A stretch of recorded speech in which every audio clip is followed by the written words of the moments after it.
Avatar Meher బాబాకీ జై. తన గత మైనర్ అవతారాలలో శివాజీ ఒకరు అని అవతార్ మెహర్ బాబా తెలియజేశారు.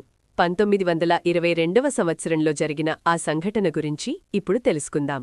బాబా తన తొలి మండలి సభ్యుల హృదయాలను జోకులు, ఆటలు, పాటలు మరియు సంగీతంతో గెలుచుకున్నారు. అప్పటివరకు వారి పట్ల ఆయన వ్యవహరించిన తీరు పూర్తి సానుభూతి, ఆప్యాయత మరియు సన్నిహిత స్నేహభావంతో ఉండేది. వారి ఆధ్యాత్మిక పారవస్యాన్ని మరింత పెంచుతూ తన సమీత గత జన్మలలో ఒకదానిలో వారికి తనతో సంబంధముందని బాబా వారికి వెల్లడించారు. అంతకు ముందు సంవత్సరం పూణేలో గొప్ప యోధుడు, రాజువైన శివాజీ విగ్రహాన్ని స్థాపించారు.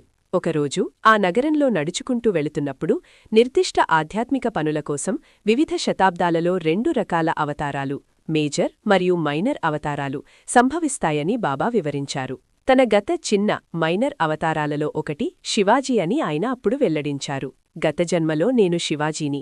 ఇటీవల వరకు చారిత్రకపరంగా శివాజీ ప్రతిష్టను తగ్గించడానికి బ్రిటిష్ వారు చెయ్యని ప్రయత్నమంటూ లేదు. అయినా సరే ఇప్పుడు నేను ఈ రూపంలో ఉన్నప్పుడు గత సంవత్సరం శనివార్ వాడాలో ప్రిన్స్ ఆఫ్ వేల్స్ చేత ఒక విగ్రహాన్ని శంకుస్థాపన చేయించారు. అక్కడ ఉన్న వ్యక్తుల వంక చూస్తూ ఆయన ఇలా వెల్లడించారు: శివాజీ కాలంలో మీరంతా నాతో పాటే ఉన్నారు. శివాజీ చేతిలో చంపబడిన మొఘల్ సైన్యాధిపతి అఫ్జల్ ఖాన్ బెహ్రాంజీ, శివాజీని రక్షించడానికి తన ప్రాణాలను అర్పించిన తానాజీ మాల్సురే, సదాశివ్ పాటిల్, ఆ తర్వాత ఏకాంతంగా గుల్మాయి కుమారుడైన ఆది ఒకప్పుడు శివాజీ భార్య అని బాబా వివరించారు. మహారాష్ట్రలో ప్రజలకు శివాజీ పట్ల ఎనలేని భక్తి మరియు ప్రేమ ఉన్నాయి.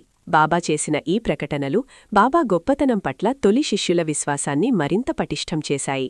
ఆయన ఈ విషయాన్ని వెల్లడించిన తర్వాత ఆ శిష్యులు రోజుల తరబడి ఆ విషయం గురించే తమలో తాము మాట్లాడుకున్నారు. 17వ శతాబ్దంలో దక్కన్ పీఠభూమిపై మరాఠా సామ్రాజ్యాన్ని, అదే తర్వాత మహారాష్ట్ర రాష్ట్రంగా మారింది, స్థాపించడంలో శివాజీ కార్యకలాపాల పాత్రకు ఎంతో ప్రాముఖ్యత ఉంది.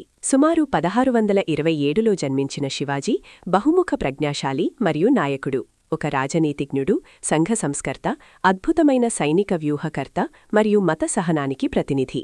ది గ్రాండ్ రెబెల్, గొప్ప తిరుగుబాటుదారుడు గా పిలువబడే ఆయన హిందూమత స్వేచ్ఛకు కట్టుబడి ఉన్నాడు మరియు మొఘల్ పాలకుడు ఔరంగజేబు ప్రేరేపించిన ముస్లిం అణచివేత, హిందువుల వేదికలకు వ్యతిరేకంగా పోరాడాడు.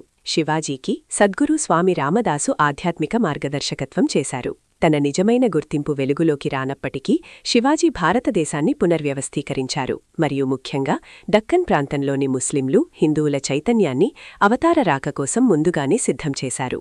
ఆయన 1680లో దేహాన్ని చాలించారు.